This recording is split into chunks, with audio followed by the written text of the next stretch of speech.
விடியல் இணைய தொலைக்காட்சியின் இன்றைய சிறுகதை நிகழ்ச்சியில் சிறுகதை வழங்க வருபவர் திரைப்பட இயக்குனர் திரு ராஜா செல்லமுத்து அவர்கள். வாருங்கள் கதை கேட்போம். அனைவருக்கும் இனிய காலை வணக்கம். யாவரும் கேளீர் என்ற இலக்கிய அமைப்பின் மூலமாக என்னை நான் உங்களுக்கு அறிமுகப்படுத்துவதில் பெருமிதம் கொள்கிறேன். என்னுடைய பெயர் ராஜா செல்லமுத்து. தேனி மாவட்டம், Thevaram. MCom, MPhil and DFT. திரைப்படக் கல்லூரியில் இயக்குனர் பட்டம் முடித்துவிட்டு திரைத்துறையில் இயக்குனராக இருக்கிறேன். ஒரு திரைப்படத்தை இயக்கி இருக்கிறேன். அடுத்த திரைப்படத்திற்கான முயற்சியில் இருக்கிறேன். இந்த கதையரங்கம் நிகழ்ச்சிக்காக நான் மக்கள் குரல் பத்திரிகையில் தொடர்ந்து சிறுகதைகள் எழுதி வருகிறேன். அதில் என்னுடைய 1000வது சிறுகதையான தொப்புள் கொடியை உங்களுக்கு கதையாக சொல்வதில் நான் பெருமைப்படுகிறேன். இந்த தொப்புள் கொடி என்ற சிறுகதைக்கு இசைஞானி இளையராஜா அவர்கள் வாழ்த்துரை வழங்கினார்.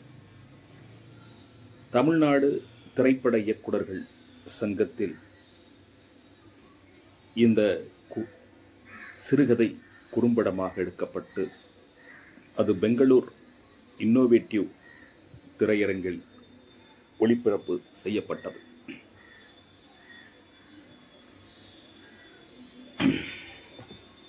இப்போது கதைக்கு செல்லலாம்.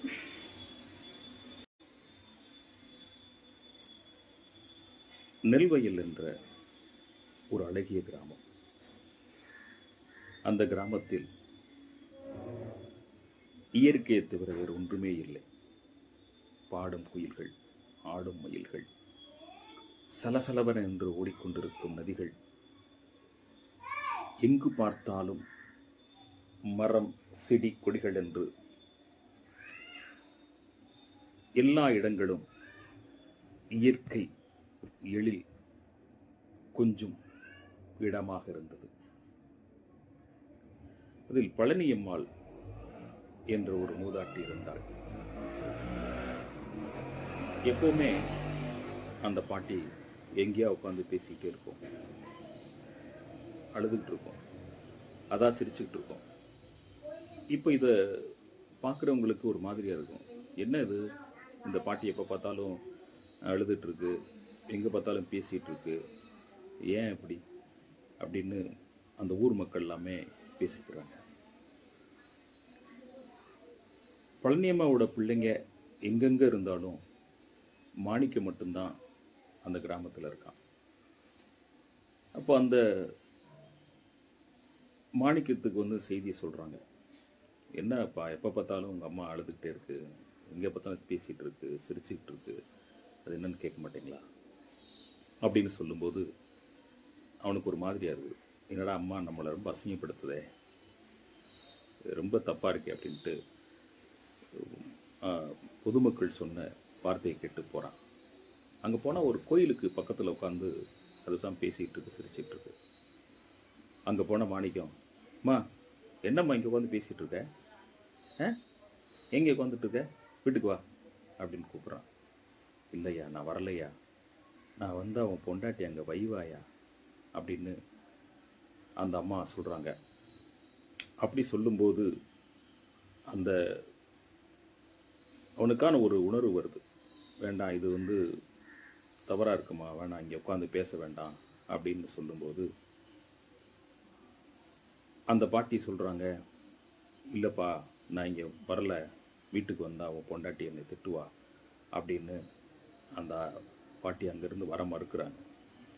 அவன் விடாப்பொடியாக பாட்டியுடைய கையை பிடிச்சு இழுத்துட்டு தர தர தரன்னு வர்றான்.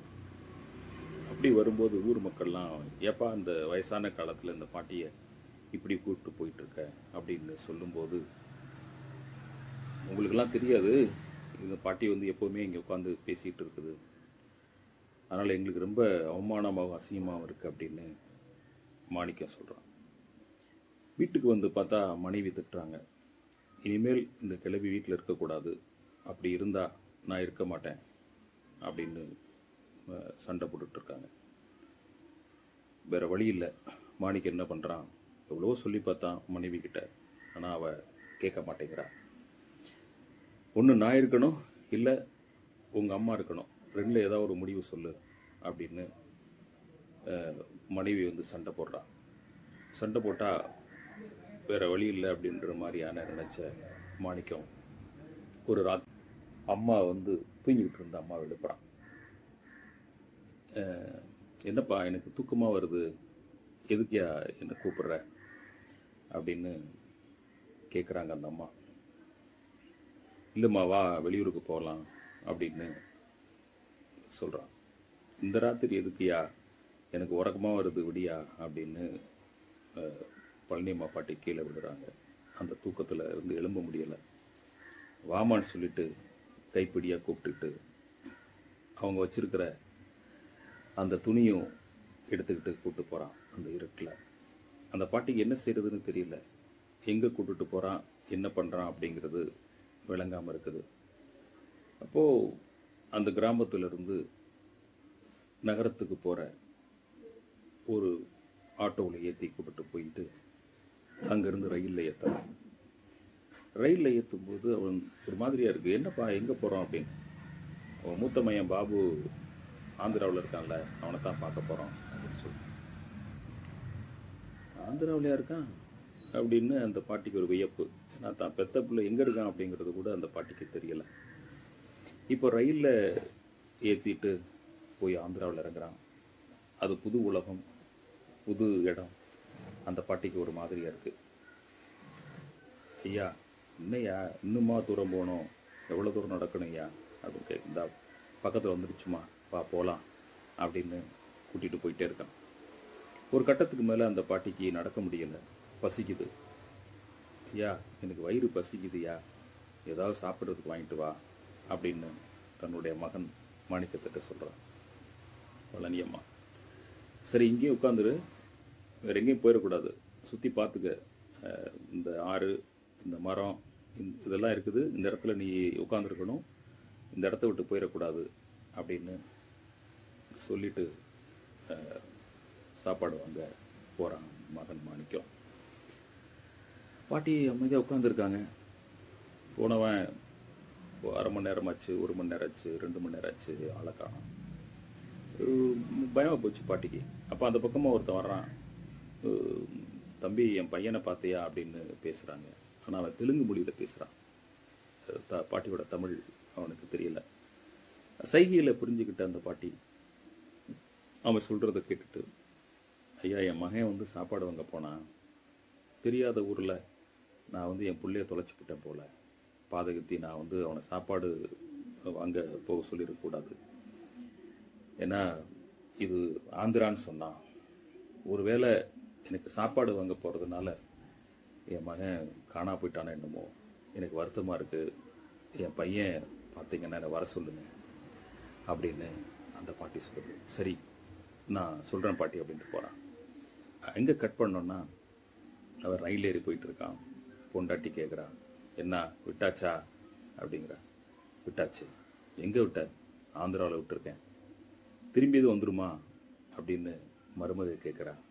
இல்லை இல்லை இல்லை திரும்பி வராது, அதுக்கு பாதையும் தெரியாது, பணமும் கையில் இல்லை, ரொம்ப தூரமாக விட்டுட்டேன், நிச்சயமாக வராது அப்படின்னு புருஷன் மனைவிட்ட சொல்லிட்டு அடுத்த ரயில் ஏறி வந்துக்கிட்டு இருக்கான்.